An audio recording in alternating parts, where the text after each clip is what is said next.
Okay, let's dive into something you've probably never really thought about. The humble cucumber. Not the one in your salad, but the one that might just pop up in your dreams while you're sleeping. So, have you?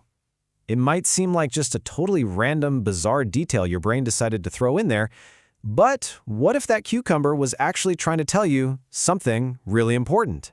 Because, depending on where you are in the world and what you believe, this simple green vegetable can symbolize just about everything. We're talking falling in love, getting healthy, or even a pretty stark warning about your money in your future. First, let's start with the interpretations you might be a bit more familiar with, the ones that come out of European and American ways of thinking. Here, the meaning is almost always a reflection of your own inner world. It's really all about you. And even within this Western view, it's not like there's one single answer. If you look at an old dream dictionary from the early 1900s, it's all about health and wealth. But then go back a little further to Old English folklore, and suddenly it's a sign that you're about to fall in love. And today, well, a lot of modern interpretations see it as a symbol for self-care. Taking a break, recuperating, maybe pampering yourself a bit.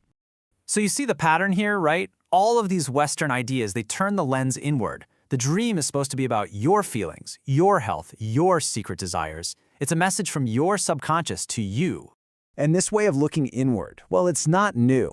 We can actually trace some of its cultural roots way, way back to one of the most foundational texts for the Western world, the Bible.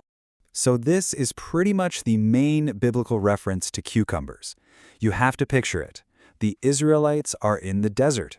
They're finally free from slavery, but they're complaining.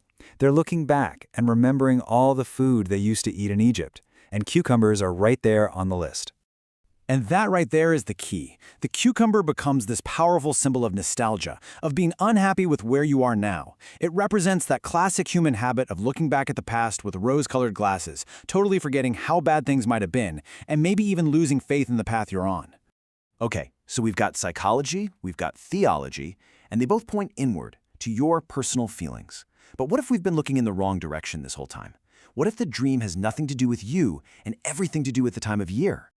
Let's completely switch gears and jump into a totally different way of thinking. In traditional Turkish interpretation, a dream isn't just about you.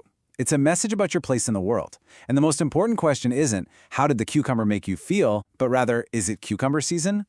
And this is just fascinating. The exact same dream can have the complete opposite meaning. If you dream of a cucumber when they're actually in season, it's a great sign. It signifies halal kazanç, lawful, blessed money, and good luck. But dream of that same cucumber when it's out of season, that's a warning of haram mal, ill-gotten gains, business problems, maybe even debt. The symbol totally flips on its head. And it gets even more specific. What you're doing in the dream is absolutely critical. Are you picking a cucumber? That could mean a steady job, or if you're single, finding a partner. Buying one? Maybe your business is about to take off. Even making pickles has its own very specific meaning. It's a sign that you're saving and investing wisely for the future. So you can see, this is a world away from the Western view. This dream isn't about working through your emotions. It's seen as a direct message about your real, tangible life, your money, your family, your job, and your place in the community. So, how can one simple vegetable mean so many wildly different things? Well, it's because different cultures have fundamentally different ideas about what a dream even is in the first place. You can really boil it down to three main ways of looking at it. There is the psychological lens, which is common in the West, that sees dreams as a window into our own minds. Then there's the spiritual lens, which sees dreams as actual messages from God or spirits or ancestors. And finally, there's the prophetic lens, which we just saw in the Turkish example, that treats dreams as omens, little glimpses of what's coming. And that's really the heart of it all. This simple cucumber acts like a cultural prism. The point isn't to find the one right answer. The point is to see how this one little thing can show us the incredible, rich diversity of how we, as people, make meaning out of our world and out of our own minds. So I'll just leave you with this question. The next time some strange, random detail pops into your dream, what lens are you going to use?